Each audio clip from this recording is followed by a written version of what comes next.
की जय। श्री सद्गुरु महाराज की जय। अखंड मंडलाकारं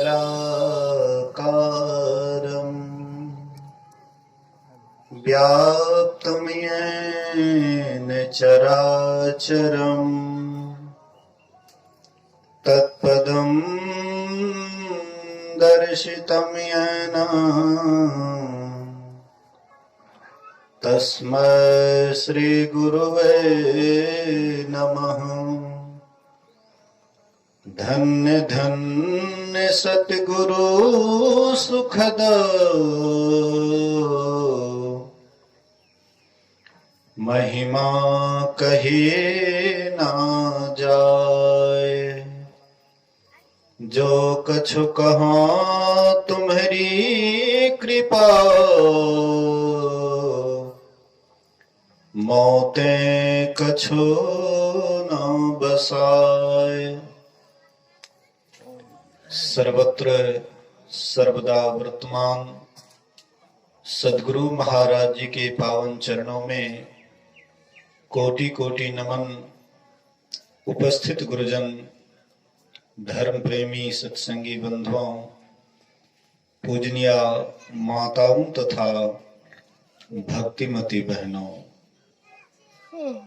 त्रिदिवसीय संतमत सत्संग एवं ध्यान का आज अंतिम दिन और खास करके अंतिम पाली सत्संग भी कहा जाए,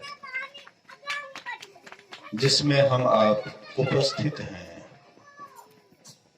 हम आप नवधा भक्ति के संबंध में श्रवण कर रहे थे। नवधा भक्ति हम लोग कई बार इसको सुन चुके हैं।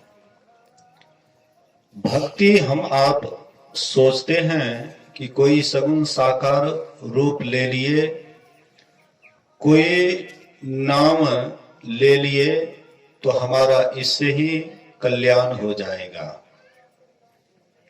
भक्ति के हर एक विधि को जानिए। एक है अस्थूल सगुण साकार भक्ति, दूसरे हैं अस्थूल निराकार भक्ति,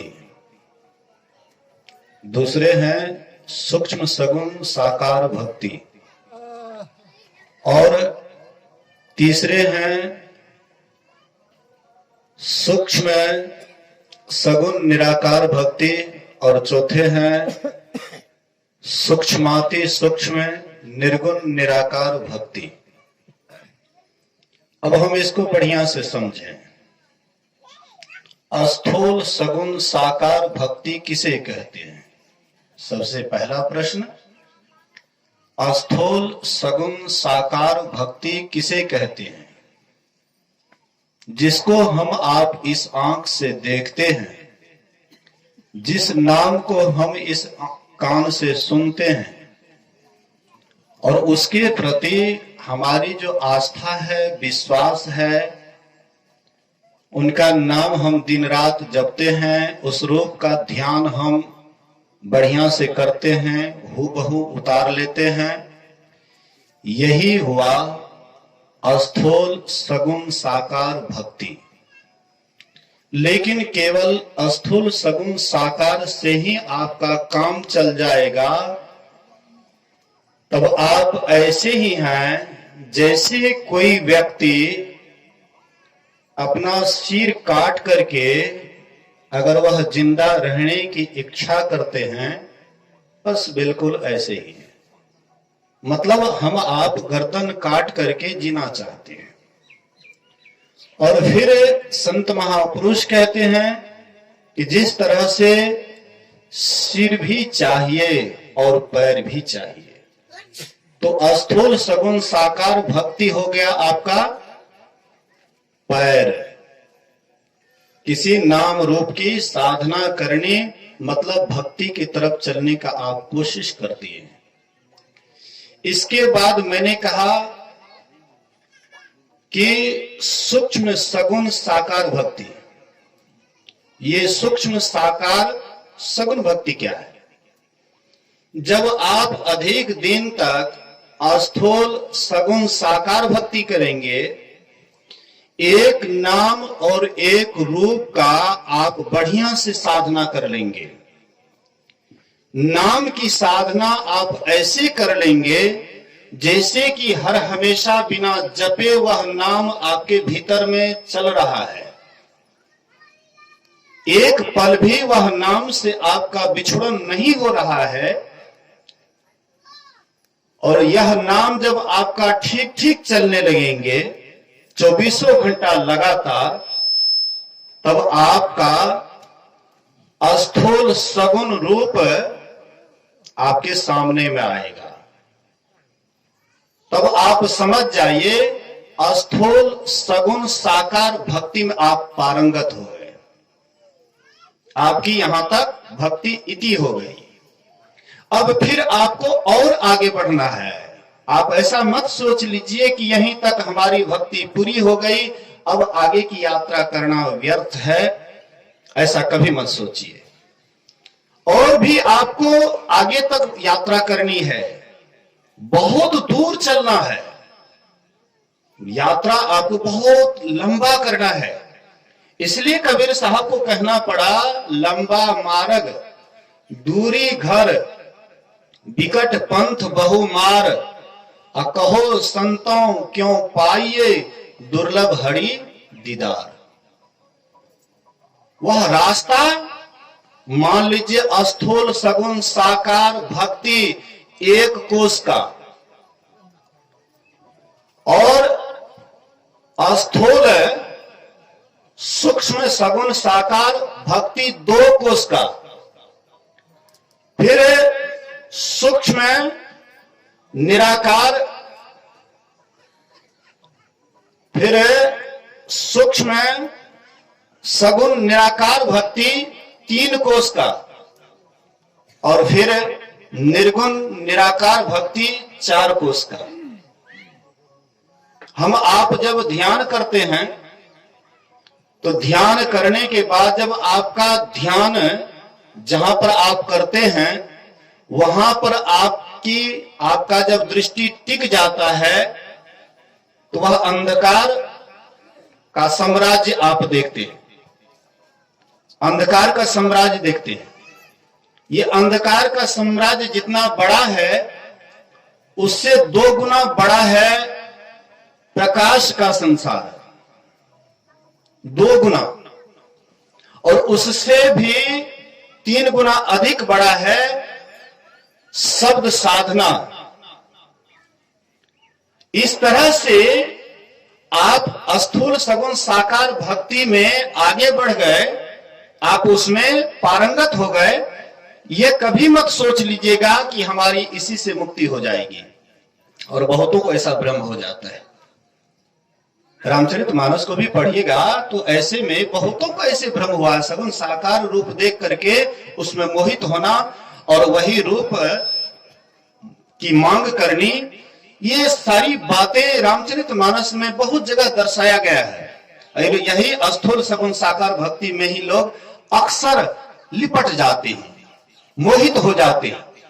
लेकिन हमें जो गुरु महाराज जी ज्ञान दिए हैं, गुरु महाराज जी छांट करके ज्ञान दिए, इतना छांट छूट करके ज्ञान दिए हैं कि तुम अटको नहीं कहीं पर, तुम चलते रहो, चलते जाओ। जब तुम स्थूल सगुण साकार भक्ति को आत्मसात कर लिया, उसके बाद तुम करो सगुण, सूक्ष्म सगुण साकार भक्ति, सूक्ष्म सगुण साकार भक्ति करो। अब हम आप स्थूल सगुण साकार में देखे हुए रूप को हम आप देख रहे थे। कोई नाम का जप करना, कोई रूप का ध्यान करना, ये तो देखे हुए रूप और नाम को सुन करके हम करते थे, जप करते थे या किसी रूप का ध्यान करते थे। लेकिन अब जब हम सूक्ष्म में प्रवेश करते हैं, स्थूल से सूक्ष्म में जाते हैं, तो वहां पर देखे हुए रूप को नहीं देखना है। सूक्ष्म सगुण साकार भक्ति अर्थात एक बिंदुता की प्राप्ति करनी और उसका ध्यान करना, उसमें अपने मन को रमाना, और वहां पर आपको कुछ बनाने की आवश्यकता नहीं पड़ती है। यहां पर तो स्थूल रूप बना बना करके देखना पड़ता है कि गुरु का रूप कैसे है, उनको किस तरह का दाढ़ी है, किस तरह का मूंछ है, किस तरह का बाल है, किस तरह का मतलब अंग प्रत्यंग का स्थूल रूप में बना बना करके देखा जाता है। लेकिन सूक्ष्म सगुण साकार भक्ति में बना करके नहीं देखा जाता है, बल्कि दोनों दृष्टि की धारें जहां पर मिलती है गुरु इंगित स्थान पर, वहीं पर आपको चमचमाता हुआ बिंदु नजर आता है। ये आपका हो गया। आप जब एक बिंदुता की प्राप्ति कर लिए, आप अपने आप को बिंदु में रमा दिए हैं, तब आप सूक्ष्म सगुण साकार भक्ति में आगे बढ़ गए। अब आपको लेकिन यहीं पर आपको रुकना नहीं है, रुकना कहीं भी नहीं है, आपको चलते जाना है, सफर करते जाना है। चलना है दूर मुसाफिर, हे मुसाफिर तुमको बहुत दूर चलना है। उसके बाद सूक्ष्म सगुण निराकार भक्ति करनी है, क्योंकि शब्द का कोई आकार नहीं होता है। बिंदु के बाद जो आपको शब्द मिलेगा, अनहद ध्वनि मिलेंगे, उसका कोई आकार नहीं होता है, इसलिए उसको सूक्ष्म सगुण निराकार भक्ति कहते हैं। और अंत में जब आपको सार शब्द की प्राप्ति होगी तो वही हो जाएगी निर्गुण निराकार की भक्ति। अब आइए नवधा भक्ति के ऊपर चलते हैं। नवधा भक्ति में इसका किस तरह से, कहां पर कौन भक्ति का विश्लेषण किया गया है। अब चलिए इधर चलते हैं। छत पर चढ़ने के लिए सीढ़ी बाय सीढ़ी की आवश्यकता पड़ती है।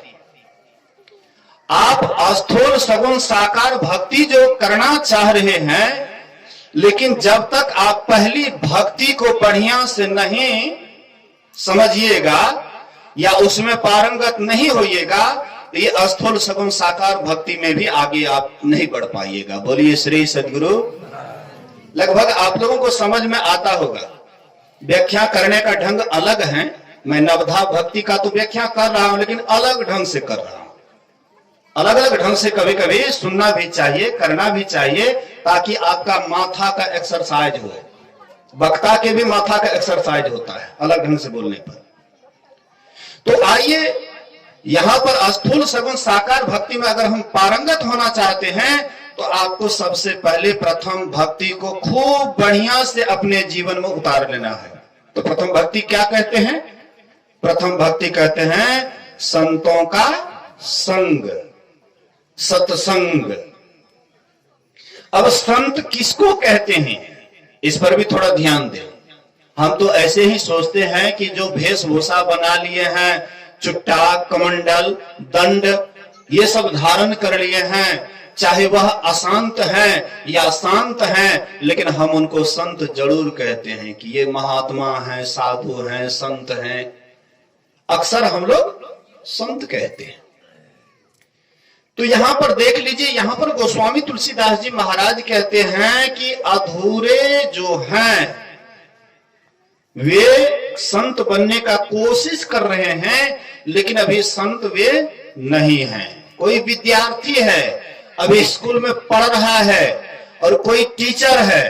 अगर टीचर से तुलना एक विद्यार्थी की करे, तो क्या आपको अच्छा लगेगा?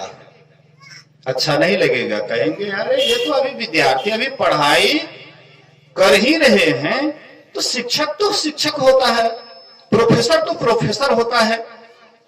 वैसे ही भक्ति हम आप कर रहे हैं, चाहे भेष बना करके या बिना भेष के, तो अभी हम आप विद्यार्थी हैं, अभी हम पढ़ रहे हैं।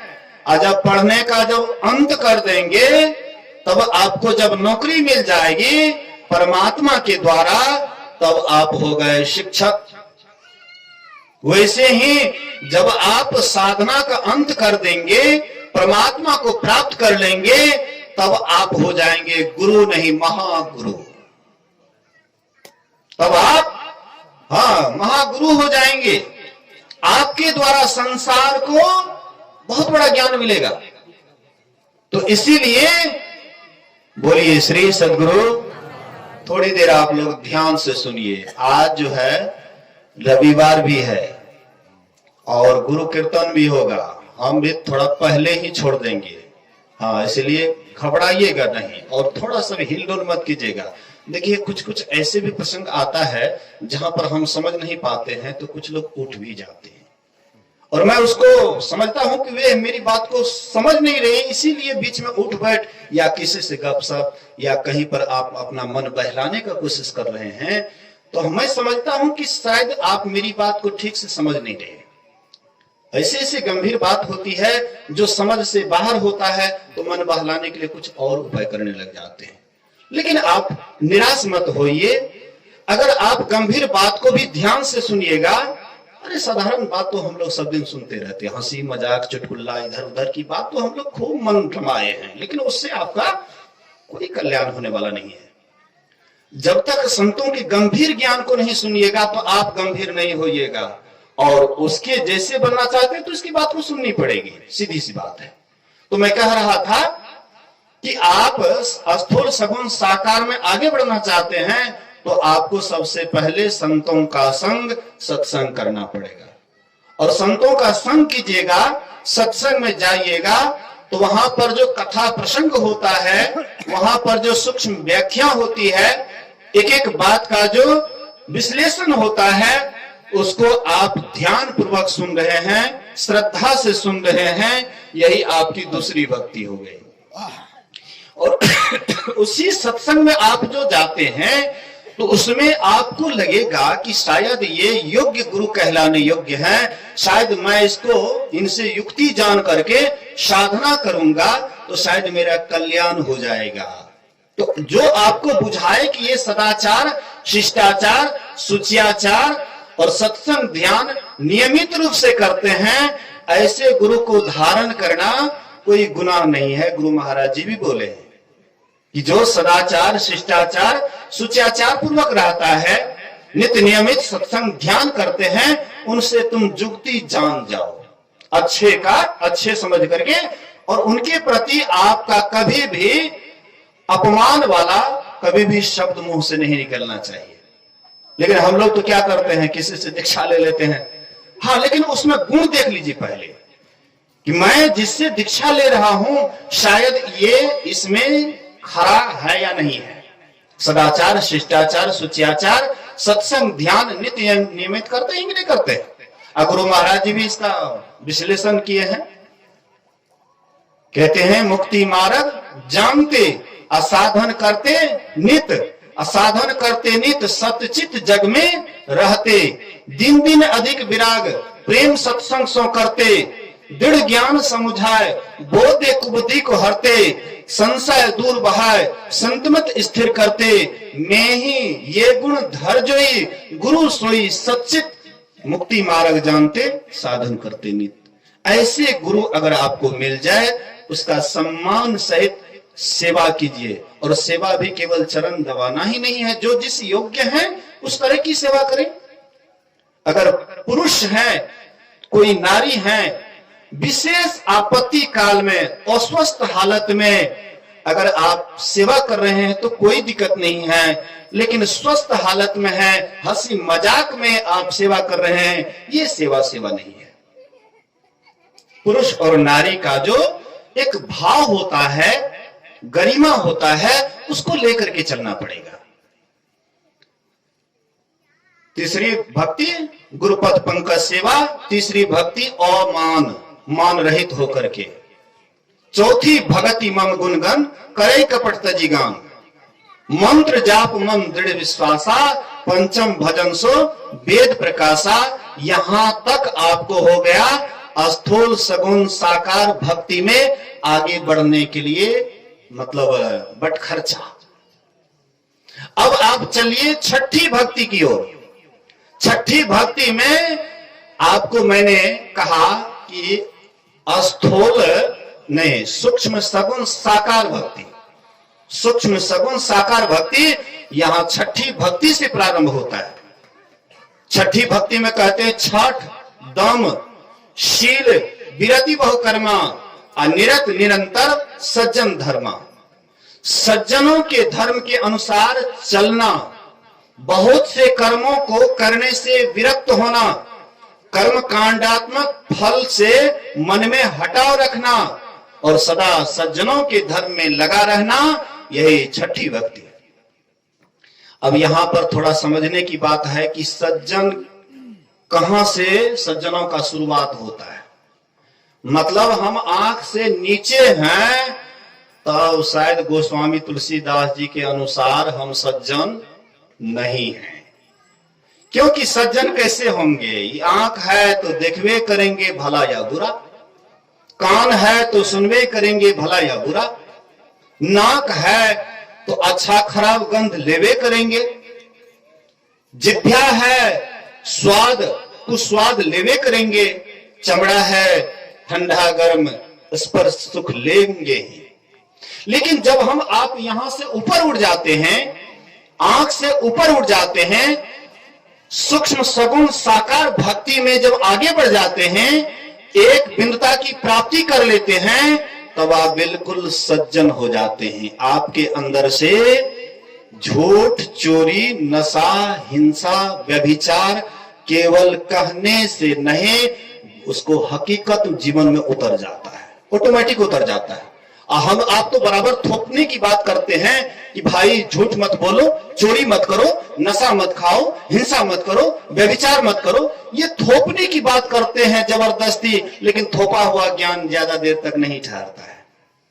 लेकिन वहां पर ऑटोमेटिक आपके भीतर में इस तरह का विचार ऑटोमेटिक आ जाएगा। एक बिंदुता की प्राप्ति होने पर गुरु महाराज कहते थे कि जो सूक्ष्म सगुण साकार अर्थात एक बिंदुता की प्राप्ति कर लेते हैं, उनसे जल्दी पाप नहीं होता है। ये गुरु महाराज जी के प्रवचन में है कि जो एक बिंदुता को प्राप्त कर लेते हैं, वे जल्दी उससे पाप नहीं होता है। क्योंकि पाप करते हैं अज्ञानता में, अज्ञानता है अंधकार में। और जैसे प्रकाश में आप चले गए, ज्ञान में चले गए, तो ज्ञानी कभी झूठ बोलेगा? ज्ञानी कभी चोरी करेंगे? ज्ञानी कभी नशा हिंसा व्यभिचार करेंगे? नहीं नहीं नहीं।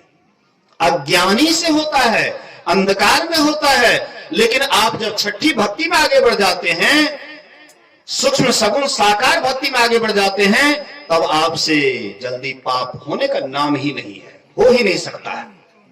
अब आइए सूक्ष्म सगुण निराकार भक्ति। अब इसी छठी भक्ति में एक बिंदुता की जब आप प्राप्ति करेंगे, तो उसमें परमात्मा का आवाज सुनने के लिए मिलेगा। परमात्मा का आवाज, इधर का आवाज नहीं। और वे परमात्मा स्वयं बहुत बड़े कलाकार, बहुत बड़े गायक, बहुत बड़े संगीतज्ञ, उनसे बढ़कर के संसार में कोई नहीं है। ऐसे संगीतज्ञ का आपको जब संगीत सुनने के लिए मिलेंगे, तो इधर का जितना भी सुंदर आवाज है, जितना भी मीठा आवाज है, जो भी ऐसे आवाज है जो आपको आकर्षित करता है, वह आवाज आपको जब सुनने लगेगा, तो ये आवाज से आपका मतलब जो है अलगाव होने लगेगा। इधर की आवाज आपको आकर्षित नहीं करेंगे। तब आपको सूक्ष्म सगुण निराकार भक्ति में आप आगे बढ़ गए। और सातवीं भक्ति सातम सम मोहि मैं जग देखा, यह है निर्गुण निराकार की भक्ति। सातवीं भक्ति क्या है? निर्गुण निराकार की भक्ति। सातम सम, समता प्राप्त करनी, सबको मेरा ही रूप जान करके देखना। क्या हम आप ऐसे देखते हैं? मन में सोचते हैं कि सबके अंदर में एक ही आत्मा है, एक ही परमात्मा है, एक ही गुरु महाराज के हम लोग भक्त हैं। लेकिन क्या सत्संगी में मेल होता है? साधु सत्संगी में मेल होता है? कोई साधु से तो खूब मेल, और किसी से खूब बेमेल, किसी की खूब प्रशंसा और किसी की खूब निंदा। होता है कि नहीं होता है? इसीलिए कि सियाराम में दिखाई नहीं पड़ता है। और जिस दिन सियाराम में दिखाई पड़ने लगेंगे, एक दुश्मन भी हमारे सामने में आ जाएंगे, तो शायद उसमें हम आप शत्रुता वाला भाव को नहीं लाएंगे, आएगा ही नहीं। मैंने कई बार एक कथा कही है, उसको थोड़ा सा दोहराता हूं। एक महात्मा जी रास्ते से जा रहे थे मौन अवस्था में, और कोई हुठ आदमी, भैंस चराने वाले 2-4 लाठी जमा दिए। महात्मा जी को बढ़िया से चोट लग गया, बेहोश हो गए। फिर दूसरे सज्जन देखते हैं कि भाई महात्मा जी बेहोश हैं, उसको ले गए हॉस्पिटल में, इलाज करवाए। और जब महात्मा जी स्वस्थ हो गए, बड़ा गिलास में दूध लेकर के देते हैं, कहते महात्मा जी दूध पीजिए।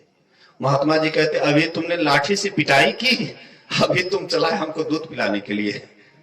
मतलब जो वह भैंसबार में देख रहे थे परमात्मा को, दूध पिलाने के अंदर, दूध पिलाने वाले के अंदर में भी वही परमात्मा को देख रहे थे। यही है समता प्राप्त करनी।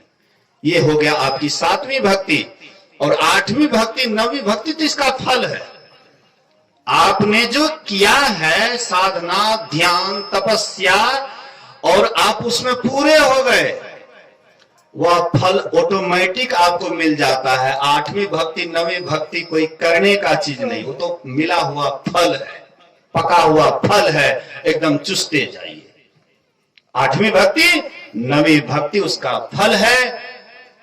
तो इसमें जो है गोस्वामी जी कहते हैं कि जिनको 9 प्रकार में एक भी प्रकार की भक्ति है, वह तो मेरे लिए प्यारा है। लेकिन सबरी के अंदर 9 प्रकार की भक्ति थी, और सबरी के अंदर थी तो हम लोगों के अंदर में भी होना चाहिए। ये नहीं कि सबरी को थी तो थी, अहम को न है तो न है। नहीं, ऐसा बात नहीं लाना है। मतलब हम अपने अंदर में भी लाना है। आइए यहीं पर अपने प्रवचन में विराम देता हूं। ये जो आयोजन आप हम देख रहे हैं, मैं एक दिन प्रवचन के क्रम में कहा था कि हम लोगों का अखिल भारतीय 3 दिन तक ये ध्यान होना पंचकालीन। भले ही सत्संग में समय कम मिलता है, कुछ वक्ता लोगों को दुख भी हो जाता है कि हमको समय नहीं मिला, हमको समय नहीं मिला। आप देखवे करते हैं कि मैं भी समय लेता हूं तो